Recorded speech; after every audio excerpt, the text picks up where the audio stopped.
Hello, readers.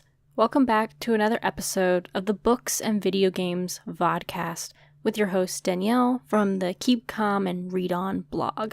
If you want to learn more about me, visit www.keepcalmreadonblog.com. Per the usual, I just want to inform you all that these are my opinions that I'm about to state.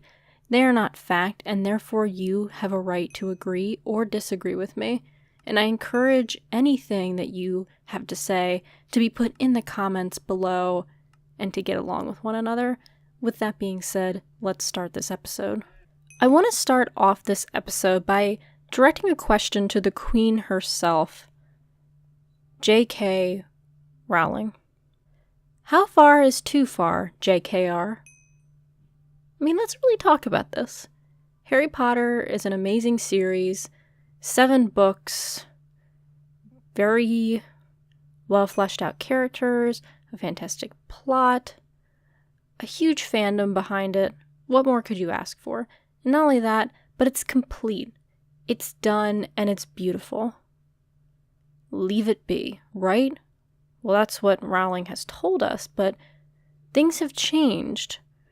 And quite frankly, I kind of feel like Harry Potter has gone a bit too far for my liking. What with The Cursed Child, and now 5 Fantastic Beasts movies, I guess you can take a stab at what this episode topic is, which is the new film, Fantastic Beasts and Where to Find Them. And of course you probably knew what this episode was about via the title, but you know. This film was directed by David Yates, and the screenplay was written by none other than J.K. Rowling herself. It is supposed to take place in 1920s New York, and the main character is Newt Scamander, who would later write and publish a book called Fantastic Beasts and Where to Find Them, which is a textbook that Harry Potter uses in his time at Hogwarts. So for those who don't know, this was originally written as a charity project by J.K. Rowling. She wrote it, I'm not sure what year, but it was, as I said, a textbook that Harry Potter used at his time at Hogwarts. And J.K. Rowling wrote it just as a cool, neat thing, you know. It's kind of cool to hold it and say, oh, Harry had this in school. All the proceeds, as I said, went to charity, and that was that. But now, with the Avengers and Star Wars and DC Comics, Warner Brothers clearly wants to get in on the action. So they're like, well, let's bring Harry Potter back. Let's get J.K. Rowling to bring it back, even though she said she won't. But she has. Oh boy, she has. And I don't like it one bit. And this episode is basically me talking about why I think Fantastic Beasts and Where to Find Them is an awful movie, and it's going to be made anyway. You know, the next 4 movies are going to be made, and I'm going to probably rag on them too, but it's happening, people, and it's making me annoyed. So let's talk about why I don't think Fantastic Beasts is a good movie. And I'm not comparing it, I mean, I will be sort of comparing it to Harry Potter, but as a standalone movie, let's talk about it, right? Let's talk about it. Okay, first of all, we gotta go right away to the title, which, Fantastic Beasts and Where to Find Them, makes no sense to this title. For a number of reasons. It is purely based on the knowledge of popular culture, that Harry Potter fans will know this title, recognize it, etc., etc. But really, the only relevant part of this title in the film is Fantastic Beasts, because we do see a lot of Fantastic Beasts. Yes, we're seeking them out and trying to find them, but that's not what the title suggests. It's saying and where to find them, meaning like where they're located, where you would go to find these beasts. I mean, so many places we could have gone. Not saying that New York is a bad location, but quite saying that it doesn't fit with what the title suggests. But moving on from the title, because that's the least of this film's problems. So, you would think that a movie, a screenplay written by Rowling herself. One would hope that she would fix the mistakes of the 8 previous movies, the Harry Potter movies, because quite frankly, the Potter films really screw up how magic works in many ways. For example, we see Death Eaters flying through the sky. That's just not a thing. You see people using nonverbal spells way before they might be able to, especially the kids. And, I mean, the list could go on and on. Those are just the few things that popped into my head. So, one would think that the author herself of these brilliant books, who really concentrated and paid attention to these intricate details, would include them in a film. And not only that, but start afresh and move forward from those other films made.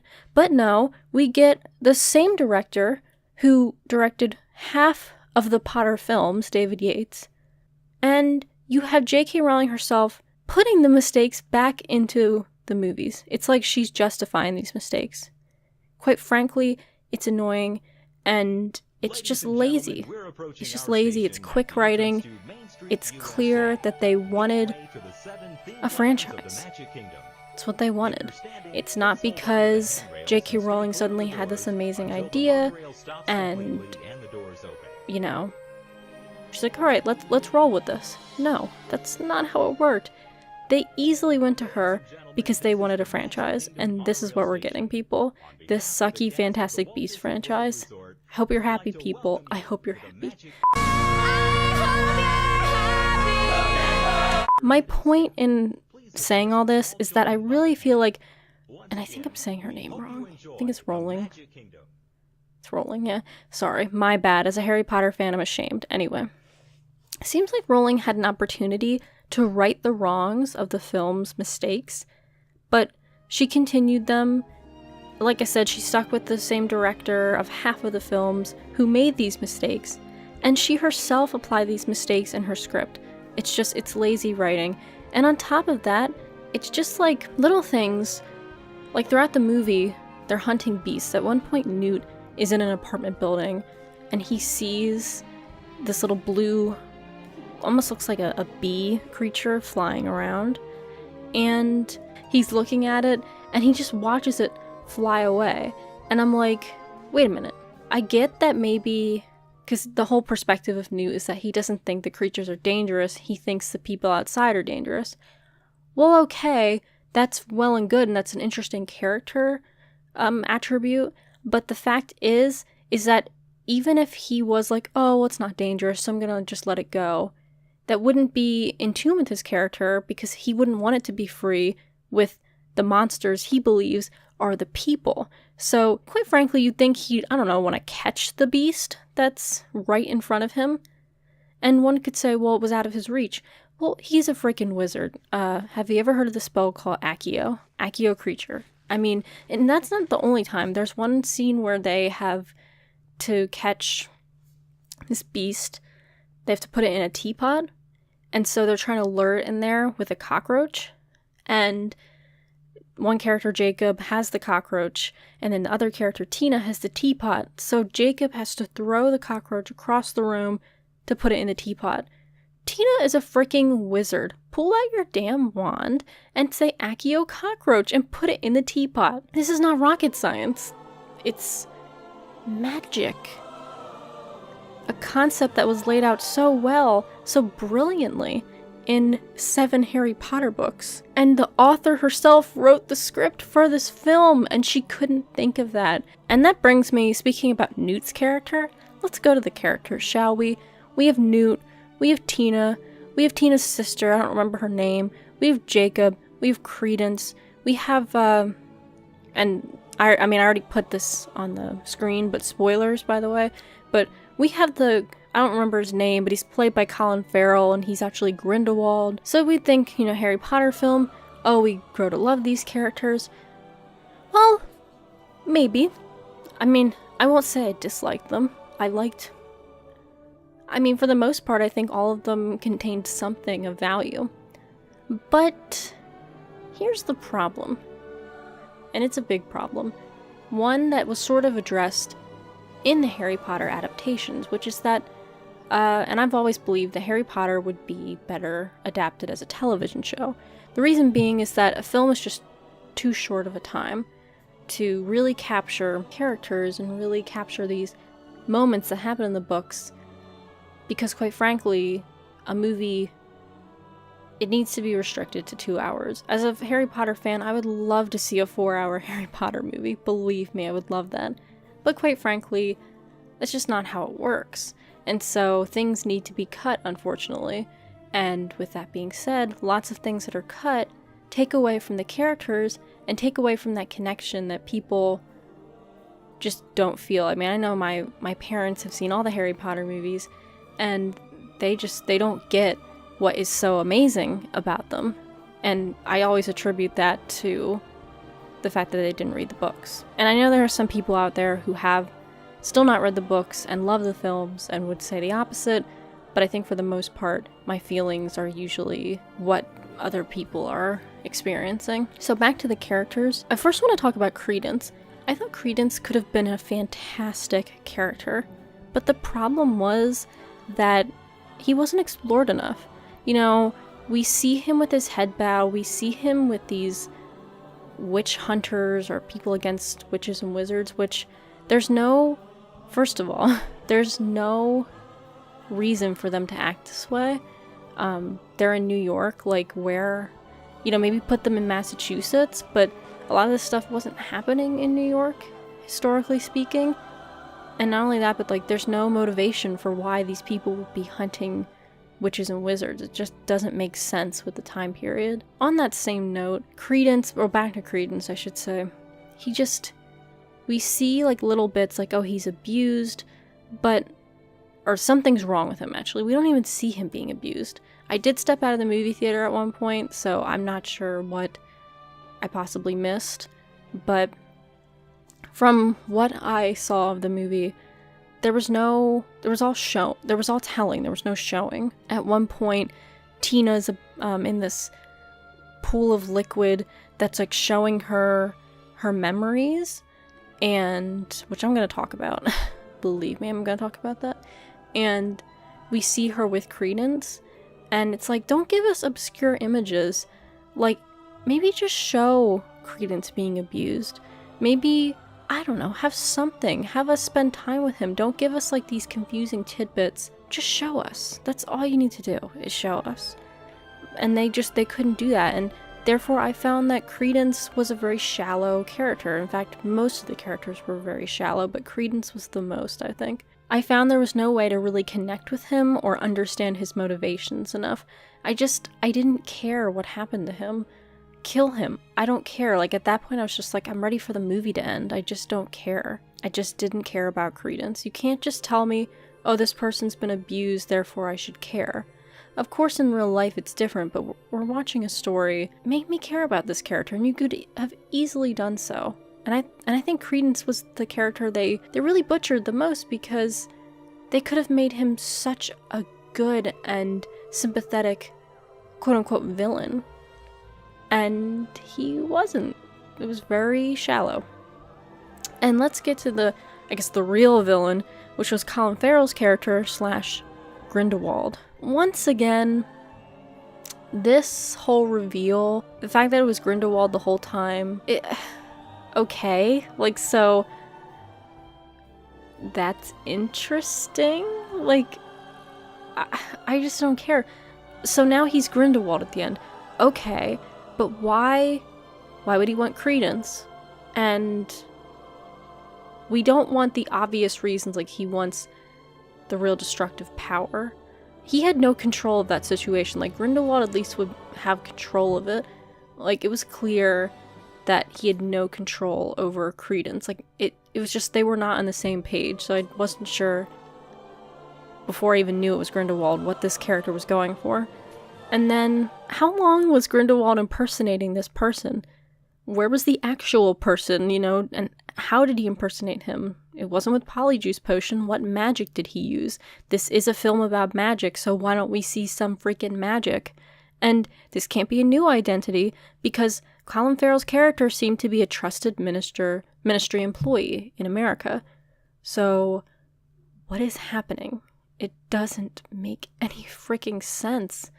And the thing was, I was listening on the way, because I went to a movie theater about 45 minutes from me, and when I was driving there, I just happened to be listening to a podcast about the show on Nickelodeon called Avatar. In the Avatar podcast, they were talking about an episode from Avatar in the first season called The Storm. And for those who have not seen Avatar, this might seem unfamiliar.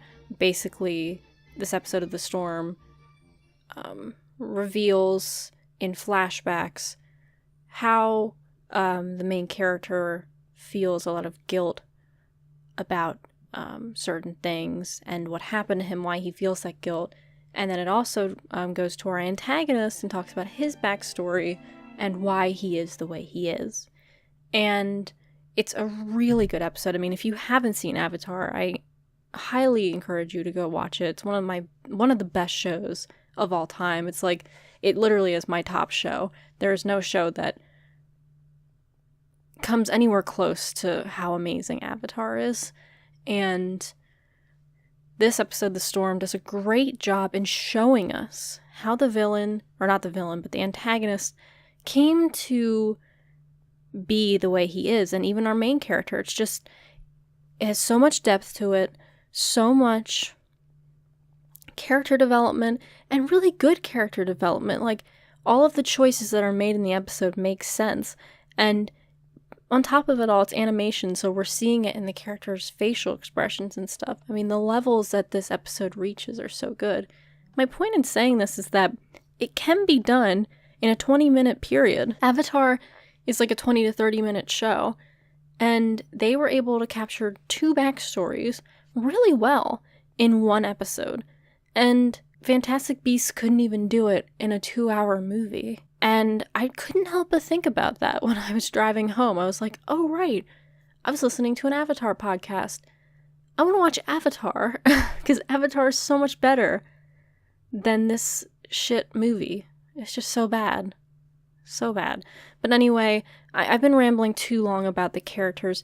I'll say real quick that, you know, the other characters, the good guys, if you will, were interesting. Jacob, he's the comedy sidekick, whatever. He was probably the one I most cared about, to be honest. But even that wasn't much. The love interest with him and the sister, okay, cliche, tropey, whatever.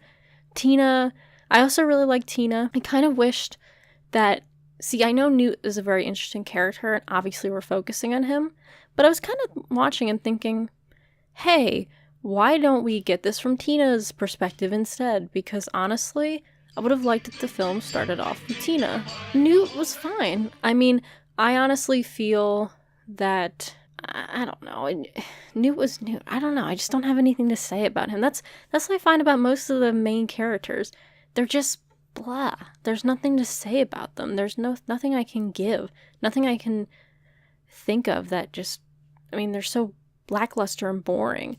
Compared to the characters that J.K. Rowling created in her book series, they're wet blankets. But on that note, I should say that the acting was very good. The casting was good in this movie. I personally think that they could have cast a more diverse actor. Maybe a black actor, or just not a white actor to be Newt. I feel they had an opportunity with that, and they really dropped the ball. Eddie Redmayne's fine. He did a fantastic job, but I feel like J.K. Rowling's going on and on about diversity on her Twitter, yet can't even do it in her film. Now, actually, I shouldn't be that harsh on her, because she does not do the casting, but one would hope that the writer would have some say in that, which also brings me to the Johnny Depp thing. All I can say about that is, I mean, I've never been a huge fan of Johnny Depp, quite frankly, and the fact that this all has happened is not very surprising to me. So, but at the same token, while I'm not a big fan of him, I think he is a fantastic actor, and that's all I'll say. That's all I'll say. After everything that happened, yeah, he's an ass, but he's a good actor, so that's all I'll say. So I talked about the shallow characters. Also, the plot was very shallow. Nothing happened. It was just a let's find the beasts and do some little side treks, and oh right, let's go find this kid Credence, who's a new invented concept in the magical world. Oh, okay, let's go do that. Okay, whatever. Quite frankly, the movie felt more like it was like, wow, cool visuals and wow, cool action, and it's like, oh, that's Transformers, right? Right. And not only that, but on top of them not using the spell Accio, they didn't use really any spells. The only spell I can think of that they used was Alohomora. There's probably more. I think they actually did say Accio at one point, but not much. Not only that, but for a movie that's talking about fantastic beasts, we don't learn much about the beasts. We sort of just see a lot of them. Don't really learn, like if we hear their names, they're very quick. And we don't learn about their properties, like that rhinoceros thing. What's up with his horn? What can it do? Explain it to us, movie. Explain it to us. I think this movie suffered from, the most it suffered from was, 1, it was trying to do too much, and 2, it was relying too heavily on fan knowledge. For a movie that's trying to be separate from a book/movie franchise, it did a pretty piss poor job. And let's talk about the whole, because J.K. Rowling, God, what's wrong with me? I'm mispronouncing her name. How can I be taken seriously as a podcaster? Anyway, J.K. Rowling really tried her darn hardest, to flesh out this world, the wizardry of America. Which is actually really cool. Like, the whole concept of this film is really cool. It's just the film sucks, but the concept is cool. And it's a shame because she really butchered America for the most part. I mean, yeah, we got the school Ilvermorny, name drop, okay, fine, like, whatever. But then we have the freaking no-maj thing. J.K. Rowling, there's so many other ways that you could make America unique. Just keep them saying Muggle. That's all you need to do. That's all you need to do. And this just points once again to my belief that this script was written purely because they wanted to become a franchise and compete with Disney. Nothing more. Whereas Harry Potter was a unique idea J.K. Rowling had, and therefore it was better. Yeah, no-maj. Ugh. It was stupid. And it's like, we're not impressed, movie. We're laughing. I mean, my friend went with me, and she likes Harry Potter, but she's not a huge fan. She's seen all the movies, read the first 3 books, wants to read the other ones, but just is very busy. And the thing is, we're sitting there, and she's like, the first thing when the movie started, she's like, this isn't going to be bad, is it? And I was like, I don't know, we'll see. And then we hear the no-maj thing, and she looks over at me and she's like, really? I'm like, really? It's a thing. We're no-mages. Can't just say Muggle, you gotta say no-maj.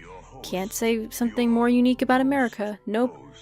We are just not creative enough and not smart enough to come up with a clever title for non-magic folk.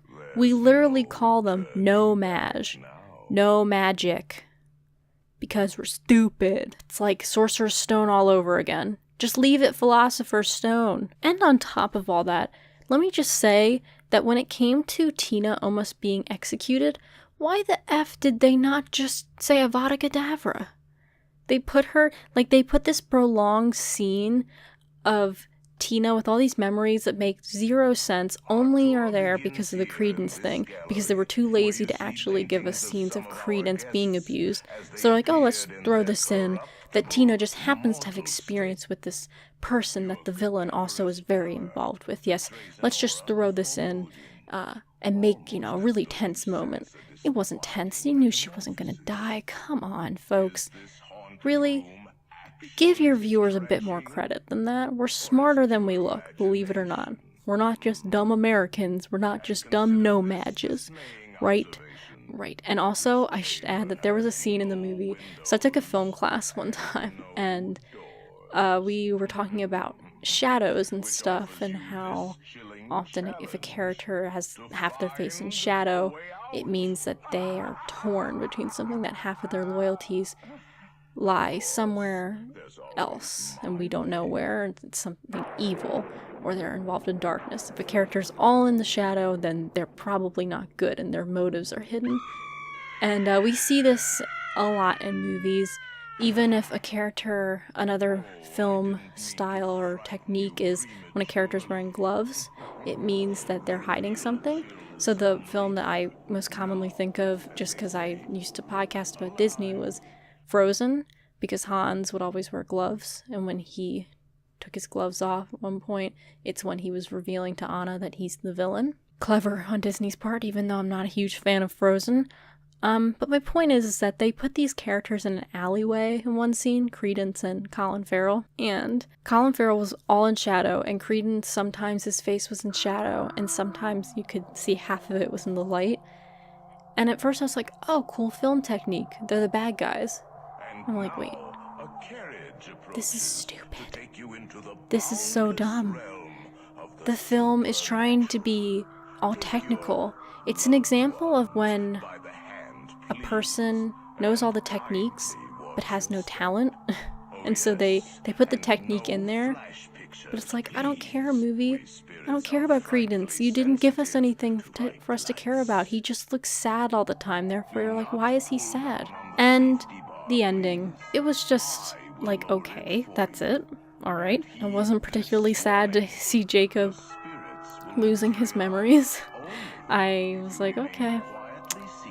Oh well, poor guy, poor actor, because he might not have a job for the next film, unless they're bringing him back. Who knows, but I don't think they are. So I felt bad more for the actor than the actual character.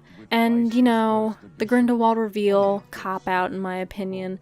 Jacob starting his bakery, that was probably the best part of the ending.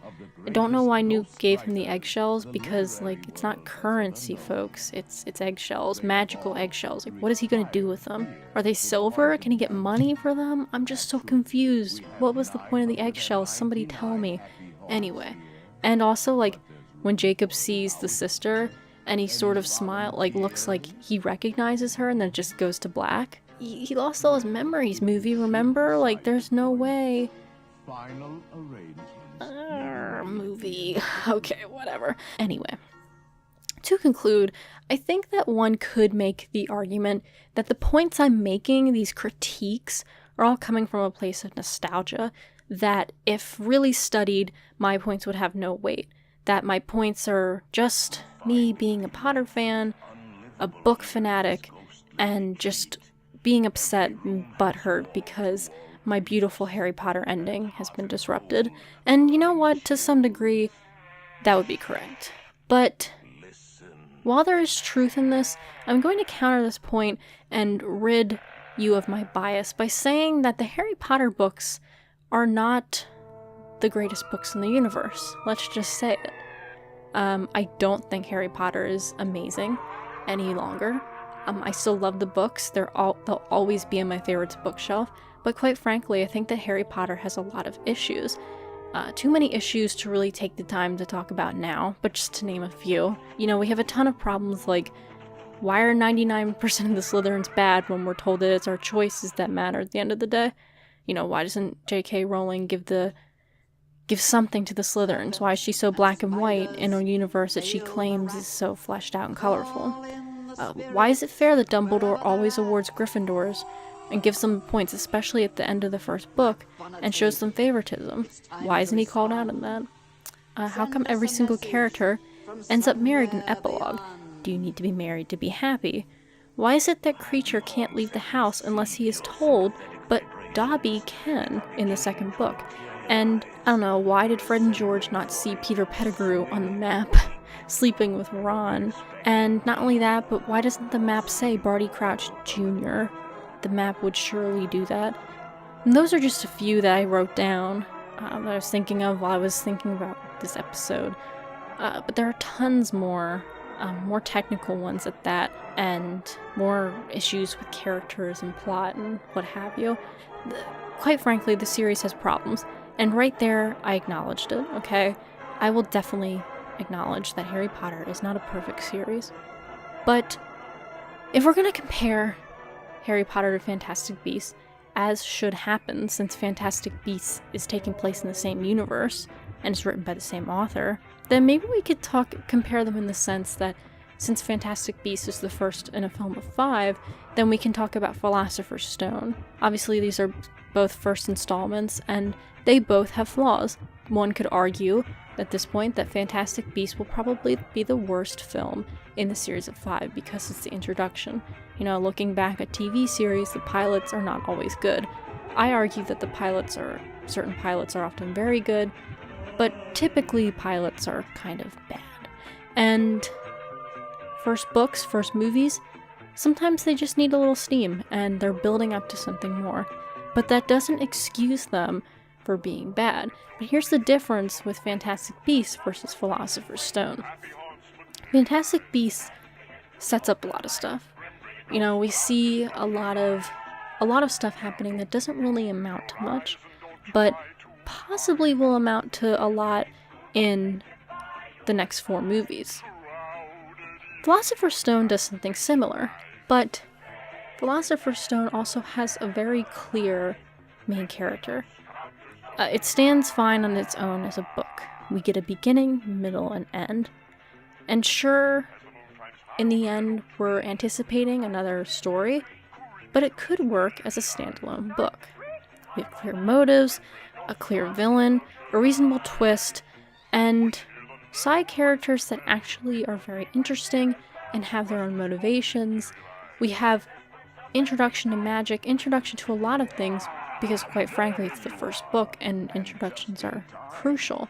We just are given what we should be given in a first book, in a first installment. In Fantastic Beasts, we're not really given much. We're given characters, we don't know much about them, and that's not to say because it's just one movie. We should know more about them at this point. They're only characters, right? They don't come off out of the screen, and that's a problem, unfortunately, with this. As a movie, it doesn't stand well on its own, and that's unfortunate. It's a shame because in Philosopher's Stone, the twist of Quirrell being the bad guy instead of Snape, it's very intriguing, it makes sense, and you can see suddenly why everything ended up the way it did. In Fantastic Beasts, the twist of Grindelwald is purely for shock value and nothing more. And it also is playing on Harry Potter fandom interests. I would love to have a story of Dumbledore and Grindelwald, and I do think that this could be an opportunity to explore gay relationships in a Harry Potter story or universe story. But for me, story is so much more important, and it needs to be done well. We don't need another movie exploring gay relationships that sucks, okay? We need a Carol. Carol is such a good movie. We need one of those again. If Harry Potter could only be that good, or Fantastic Beasts, could only be that good. But most likely it won't be. I had a professor in college who one time made this amazing point. He talked about how books are the best medium because with a book, or I shouldn't say with a book, with a film, you want to make a film. Well, film relies so heavily on certain aspects like visuals and music and acting style, and costs a lot of money, quite frankly. With a book, you don't depend on any of that. All you need is to go into a dollar store and get a pencil and some paper. And you can do whatever your heart desires. And you're not dependent on the money issue. Or the issue of visual effects and such. Or time. You can make the book as long as you want. And I think that could be the issue here, is that J.K. Rowling has said she will not touch Harry Potter again. But franchise demands it. Demands more Harry Potter universe crap. And so we're getting it. because Warner Brothers wants to compete once again with Disney with their Star Wars and Avengers movies. And it makes sense, but it's just a shame that this is the path they have to go down. On a last note, I'm going to end this on a good note. The score was very enjoyable. I really enjoyed the score of this film. I have since bought it. It is on my computer, and I'm loving it. So with that being said, I'm going to end this episode. I know it was a very negative one, and I apologize, but I don't know what else to say, other than I'm very frustrated with this whole bringing Harry Potter back. Harry Potter's done. It should be over with. I'm a big believer in completeness in stories, and I feel Harry Potter is complete, and we don't need more of it. And it's not me just being nostalgic, it's that I long for new and more interesting stories. And I kind of feel like as long as we're sticking in the Harry Potter universe, this set of movies is going to be held back. And I very well acknowledge that I could be wrong in that argument, that maybe the next 4 films will be amazing and I'll be eating my words. But this as a film was very bad, and I don't see how it can pick up from here. That's it from me. If you want to learn more about me, visit my blog, keepcalmreadonblog.com, and subscribe to this channel. You can hear all my vodcasts, watch them I should say, on this channel. And also, I now have an iTunes feed where you can listen to the audio of these episodes, because sometimes you're busy and you don't want to watch a video game. Maybe you just want to listen, so there you go. They're on iTunes. And that's it from me. I will talk to you all next time, fine listeners. And remember, having fun isn't hard as long as you have a library card.